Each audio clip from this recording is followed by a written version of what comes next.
भाऊ आता तुम्ही निवडणुकीच्या विधान परिषद निवडणुकीच्या अनुषंगाने सर्वत्र सोलापूर जिल्ह्यामध्ये दौरे काढलेले आहेत. कशा प्रकारचा प्रतिसाद आहे? खूप चांगला प्रतिसाद आहे. बहुतांश मतदार भारतीय जनता पक्षासोबत आणि महायुतीसोबत आहेत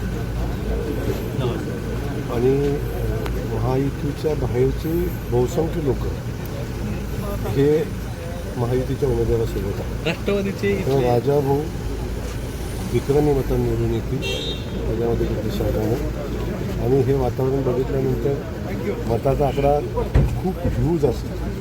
भाऊ खरं तर महायुतीच्या अनुषंगाने सोलापूर जिल्ह्यामध्ये मतांची जी संख्या आहे महायुतीची ही मोठ्या प्रमाणातली आहे. विजयाचं गणित हे सोप्या प्रमाणातला दिसून येतं. तरीसुद्धा विरोधी पक्षाकडनं उमेदवार का उभा करण्यात आला का मिळेल आपलं काय सांग? काय आपला दिवा विजतो की काय या भीतीने? राष्ट्रवादीचे करमाळ्याचे आमदार देखील संपर्कात आहेत.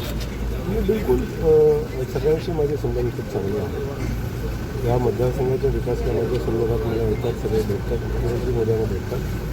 त्यामुळे त्यांचे आमचे खूप चांगले संबंध. निवडणुकीत सोबत असतील. आता तुम्हाला जर ते फॉर्म भरा आहेत तरी पण मला विचारतं की सोबत आहे अवघड काम. भाऊ खरं तर करमाळा तालुक्याचा विचार केला तर रश्मीदेवी बागल यांचं नावसुद्धा आघाडीवर होतं आणि त्यांच्या नावात सुद्धा विचार होईल असं करमाळा तालुक्यातील जनतेला वाटत होतं, अपेक्षा वाटत होती. नावाचा विचार केलेला आहे आणि भारतीय जनता पक्ष योग्य कार्यकर्त्यांना योग्य ठिकाणी संधी देत असतो. त्याने योग्य ठिकाणी संधी देतो. सध्या भाऊ एक दिल्ली ते जंतर मंतर इथे आंदोलन सुरू आहे. नीट पेपरच्या परीक्षेची पेपर फुटी झाली त्या संदर्भात आता त्या ठिकाणी धर्मेंद्र प्रधान शिक्षण मंत्र्यांचा राजीनाम्याची मागणी होते.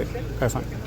ते आंदोलन विद्यार्थ्यांनी उभं केलेलं आहे. त्याच्या पाठीमागं ज्या शक्ती आहेत त्या बेचैन झालेल्या शक्ती आहेत की ज्या आपण पाहतो की राजकारणामध्ये अस्तित्व गमावलेले अस्तित्व शोधणारे किमान या माध्यमातून काही शोधता येते का, या माध्यमातून काही एस्टॅब्लिश होता येते त्याचा ते प्रयत्न करत आहेत. पण मला वाटतं त्याच यश येणार.